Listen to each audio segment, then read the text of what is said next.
out 2 fish.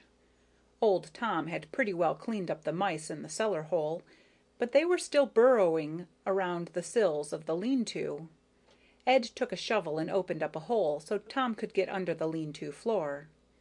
He got out his needles, palm, thread, and wax and mended his winter moccasins. Off and on, he checked the hole into the other world. There was nothing but the slow progression of alien stars across the sky. Finally, old Tom grew bored and left to investigate the hole under the lean-to. Shortly there were scutterings and squeakings as evidence that he, too, had got back to business. Toward evening, Ed got to wondering how a living creature would take transition into the other world. He had no intention of trying it himself until he knew a lot more about it, but he thought he might be able to scare up a surrogate. Out by the woodpile some live traps were piled under a spruce, from the time when Ed had been catching marten for the Fish and Wildlife to transplant. One was still in pretty fair shape. He patched it up and set it among the cottonwoods at the head of the bar, where there were some rabbit trails. When he went to bed it was still dark in the other world. He left the cabin door ajar so he could see it from his bed, and set his shotgun, loaded with double-aught buck, handy. Nearing 60, Ed was not a sound sleeper, even when he had nothing on his mind. About 10 it started to get light in the other world, and that woke him up. He padded out to look, but there was no change. It looked about the same as yesterday. He went back to bed. The next morning there was a rabbit in the live trap. With a pole, Ed pushed the trap with the rabbit in it through into the other world and watched. Nothing happened. After a while the rabbit began nibbling at some spears of grass that pushed through the wire of the cage. Ed pulled it back and examined the rabbit carefully. It seemed healthy, and about as happy as a rabbit could expect to be in a cage.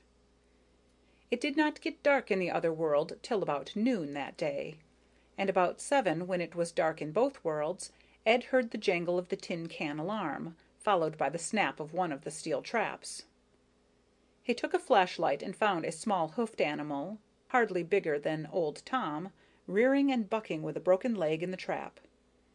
It had sharp little spike horns, only a few inches long, but mean. Ed got several painful jabs before he could get the animal tied up and out of the trap. He restrung the alarm, then took his catch into the cabin to examine. It was herbivorous and adult, from the looks of its teeth and hoofs, though it only weighed about 15 pounds. As an approximation, Ed decided it was female. When he killed it and opened it up, at first glance it looked reasonably familiar, on closer study less so. The blood, anyway, was red, not blue or yellow or green, and the bones were bones, just odd-shaped. Ed cut off a slice of heart and tossed it to old Tom. The cat sniffed it dubiously, then decided he liked it. He meowed for more. Ed gave it to him and fried a small sliver of ham. It smelled and tasted fine, but Ed contented himself with a single delicate nibble, pending further developments. Anyway, it was beginning to look like a little exploration would be feasible. The Harn also was well satisfied with the way things were going. It had been a strain to pass up the juicy little quadruped in the cage, but the inhabitants of the other world seemed shy, and the Harn did not wish to frighten them. At least it knew now that life could come through the hole, and the small herbivore it had herded through confirmed that passage in the opposite direction was equally possible. Plus a gratis demonstration of the other world's pitiful defenses. At swarming time, the whole new world would be open to embryo Harn, as well as this world it presently occupied. It looked like a really notable swarming. The Harn budded 3 more planters on the forcing stem, to be ready to take full advantage of it. It got light in the other world at 1 in the morning that night. Ed had the days there pretty well pegged now. They were roughly 27 hours, of which about 13 hours were dark. Not too high a latitude, apparently, and probably late summer by the looks of the vegetation. He got up a little before daylight and looked at the rabbit and old Tom. Both seemed to be doing nicely. Old Tom was hungry for more otherworld meat. Ed gave it to him and made up a light pack. After some thought, he took the 450 bear gun he used for backup when guiding. Whatever he ran into over there, the 450, a Model 71 throwing a 400-grain slug at 2100 FPS, should handle it. The first step through into the other world was a queasy one, but it turned out to be much the same as any other step. The only difference was that now he was in the other world, looking back. From this side, the niggerhead at the threshold was sliced sharply, but it had been kicked down a little when he came through, and what with shoving the cage through and pulling it back, so that some clods of moss and dirt were scattered in the other world. For some reason, that made Ed feel better. It seemed to make the joining of the two worlds a little more permanent. Still, it had come sudden, and it might go sudden. Ed went back into his own world and got an axe, a saw, more ammunition, salt, a heavy sleeping robe, a few other possibles. He brought them through and piled them in the other world, covering them with a scrap of old tarp.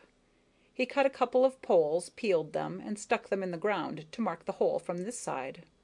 Then he looked around. He stood on the shoulder of a hill in a game trail that ran down toward a stream below, in what seemed to be a fairly recent burn. There were charred stumps, and the growth was small stuff, with some saplings pushing up through. There was timber in the valley below, though, and on the hills beyond, deciduous, somewhat like oak. South was where east had been in his own world, and the sun seemed smaller but brighter. The sky was a very dark blue. He seemed lighter in this world. There was a spring in his step he had not known for 20 years.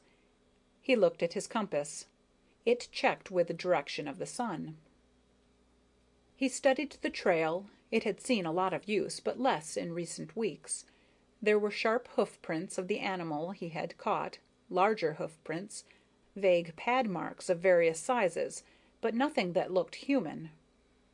The trail went under a charred tree trunk, at a height that was not comfortable for a man, and the spacing of the steps around the gnarled roots of an old slump did not fit a man's stride.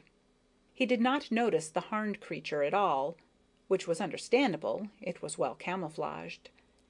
He worked circumspectly down the trail, staying a little off it, studying tracks and droppings, noticing evidences of browsing on the shrubs, mostly old, pausing to examine tufts of hair and an occasional feather. Halfway down the slope he flushed a bird about ptarmigan size, grayish-brown in color. The trail was more marked where it went into the timber.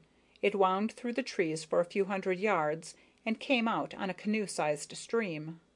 Here it forked. One trail crossed the stream and went up the hill on the other side. The other followed the stream up the valley. The Harn followed Ed's movements, observing carefully. It needed a specimen from the other world, and this biped would serve nicely. But it might as well learn as much as possible about him first. It could always pick him up some time before he returned to his own world. Just to make sure, it sent a stinging unit to guard the entrance. All his life, except for a short period in France, Ed had been a hunter, never hunted. Still, you don't grow old in the woods by jumping without looking. Coming into a new situation, he was wary as an old wolf. There was a little shoulder right above the fork in the trail. He stood there for a few minutes, looking things over, and then went down and crossed the stream at the next riffle above the ford. By doing so, although he did not know it, he missed the trap the Harn maintained at the ford for chance passers-by.